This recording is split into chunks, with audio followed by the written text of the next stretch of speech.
47 Weeks, Life and Learnings of a Dietetic Intern. Hey guys, welcome back to 47 Weeks. It's week 45.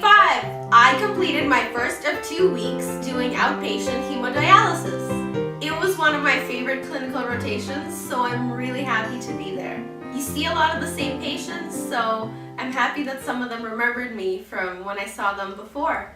There are patients that go get their hemodialysis every Monday, Wednesday, Friday in the morning, and then another group in the afternoon that I'm responsible for, and also a group Tuesday, Thursdays, and Saturdays in the morning, and then also in the afternoon, and at the HI site as well as the VG site. Every 6 weeks there's a group that gets their nutrition report cards to make sure their phosphorus and potassium and protein levels are all within target. And this week I had to do report cards for the Tuesday afternoon group and the morning group at the HI.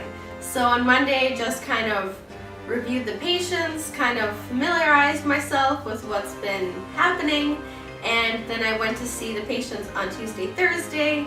I did some walkabout rounds where you just talk with people and see if they have any nutrition questions or concerns. Monday I went to rounds at 10 and then at 11 that you review with different doctors that are following certain patients and kind of update on their status, if their calcium or potassium bath is changing, if they need to increase their phosphate binders, or if it's the fact that they missed some, which is why their phosphorus was high. So that's why it's important for the dietitian to be there so that you communicate, and then you would go talk to the patient and ask them, have they been taking their binders? Because then at the next rounds, you would tell them that they have. If it's still high, they need more binders.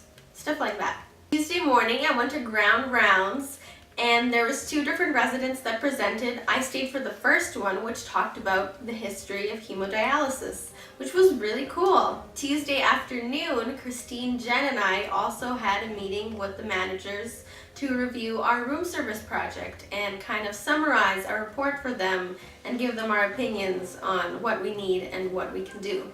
It's not often that you get new consults, I think, in hemodialysis, because a lot of people are there, every week for months or years just getting their treatment. But there was a new patient consult, so I went and I did that, and then I enter in all the patients into MyNephrology, which is a really cool website for renal patients. I think it's a lot easier to read things from the computer than messy handwriting in a chart. Wednesday morning, I finally met with Deb and we went over my evaluation for the rotation that I did with her quite some time back now. And Thursday afternoon was the final interns meeting. Deb brought a bowl of cherries for everyone because life is like a bowl of cherries or chocolates. And she also brought chocolate cake for everyone to celebrate.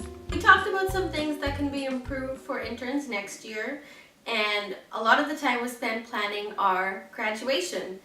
And we talked about some of the food we're going to have and our guests, and we also talked about the party cruise that we're going to do on the boat Thursday night before graduation, and what we're going to do to celebrate Friday after the ceremony. I found I had a lot of downtime in the week, so other things I worked on were the Let's Get Cooking Renal Recipe booklet that I did earlier. It just needed a few revisions and a few recipes edited, so I did that. I also worked on some low phosphorus on the go snack ideas for one patient, and I made some snack ideas for another patient. I also worked on the Dietetic Internship program evaluation that the interns fill out, and the self-evaluation. Friday was particularly mellow, so after going to rounds, I had the rest of the day to prep for the week, determine the patients that I'm going to see, update my resume, and clear some emails because we won't have access to the NS email much longer, and did some budgeting for when I'm done internship to make sure I'll be able to survive. My learnings for the week include, in the history of hemodialysis ground rounds, I learned that when they first started doing hemodialysis, a lot of bunnies had to die in science experiments. And when they started doing it on humans, they would take out a 1/4 cup at a time, clear the blood, and then put it back into you. So you can imagine it took a long time.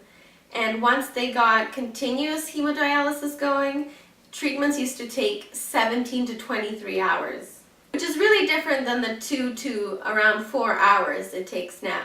I also learned that there actually used to be a panel of individuals that were chosen to decide who's going to live or die, as in who's going to be eligible for getting this hemodialysis. Because when it was first invented, there were way fewer machines available.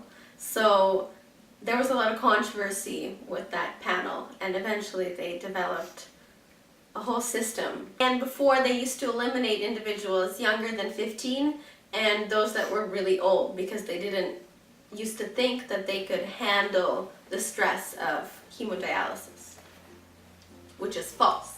Another thing I learned is that a lot of my patients, despite being in a hospital setting a few times a week, every week, still continue to hear false information about nutrition or their renal diet, and say that they heard so-and-so about a certain food being high in potassium when in fact it's a low potassium fruit, and vice versa from dietitians. So I'm not sure if they're in fact talking to dietitians, or if it was a nurse or a doctor, or if it was just someone outside their area, and I don't know why it keeps happening. But I'm happy I'm there to clear it up. So I can't believe I have 2 more weeks to go.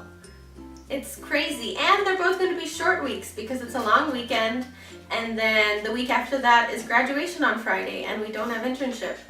I'm really looking forward to next week. I'm going to do some more walkabouts with patients on Wednesday and on Tuesday, and there was a few people that weren't there when I was giving out report cards, so I still have to go see them about that. And I'm also trying to book my exit interview with Deb, just something that all the interns have to do, and recap their feelings and if they think that they feel prepared. And this Sunday night, we're gonna go hang out with Christine and Craig. Yes, we hang out with them a lot. And we're gonna have some snacks and then get late night special sushi from Wasabi House and probably eat that over wine, because Monday is natal day. I also forgot to mention from week 43 that Skylar and I went sea kayaking at East Coast Outfitters on Terrence Bay, and it was beautiful. We went and we kayaked to the nature reserve and had a nice picnic there, and we spent 4 hours kayaking in the nice sunny weather. So if anyone hasn't gone, it's pretty affordable.